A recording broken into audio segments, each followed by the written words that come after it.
We are live on the Miguel and Holly and the Hits 961 Facebook page for Queen City Confessions. I love to hear the secrets.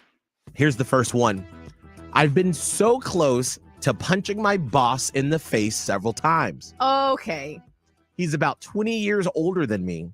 Probably once a week, he tells me that I should smile more and look more approachable. Yes, I have RBF, so what? It's my work that should matter. I'm just waiting to record him saying that so I can report him to HR. Yeah, I would go that hate route, that too. not the punch. Yeah, please don't do the punching. Like, that does not make it right. That's not a good retaliatory behavior. But it's just real. As someone who has been told, as a matter of fact, within the last week, that I should be more cheery, friendly looking, smiley. Like, sometimes I want to be like, I'm just sitting in my car waiting for my coffee. Like, wouldn't I look like a lunatic if I was smiling to myself? I don't know. I don't quite get that, but it's happened to me a lot over my life, and I feel for this person. Now, can you just real quick, Holly, tell us, like, for men that maybe are hearing this and they're like, well, wouldn't you want to look more approachable? Like, I don't understand.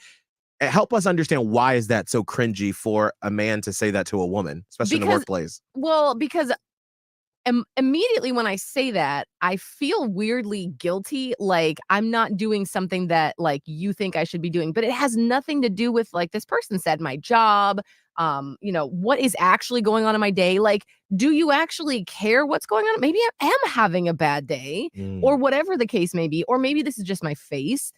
I don't know why men feel entitled to see the happiest version of me all the time. That's it. That was perfectly said. Couldn't have said it even better. I'm glad I came out that way, because I clearly didn't think about it much beforehand, but I just, why do I have to look like I'm hosting a game show when I'm walking down the hallway from the bathroom? Right. Here's another confession.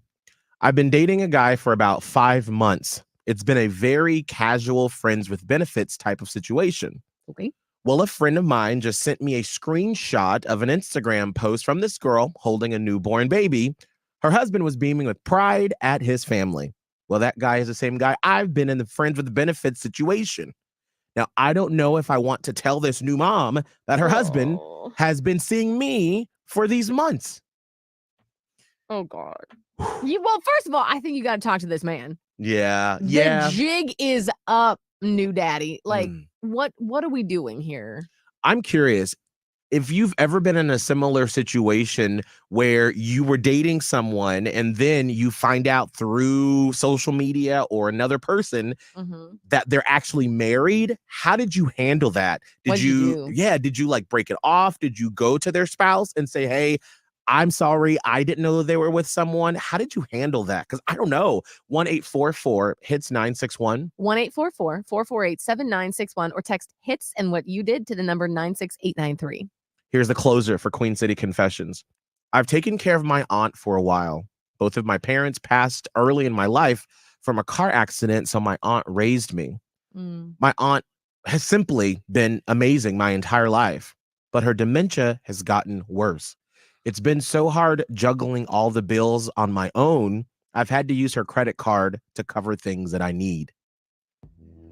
I don't know about the legal ramifications on that.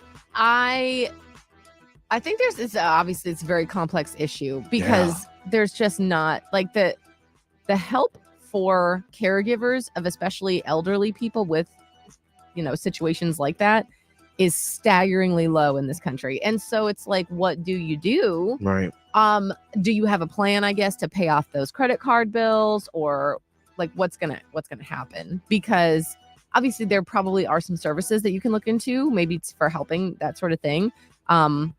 But that's just a lot. It's just but I would could give advice, but it's not necessarily advice on that, The first thing I think is Googling the resources and trying to figure out how you can get help, because you should not feel like you're alone in this sort of situation. Right. If you have a confession you want to get off your chest, you can always text to HITS and that confession to 96893. All right, it's 7:30. We got to get to blown off. Now, David really thought he was complimenting Beth Ann on their date by comparing her to a famous A-lister actress. Which might be okay. But Beth Ann did not like that. Being compared to this famous person, would you be offended and ghost someone if they compared you to a famous person like this? Find out who it is and what went down in 2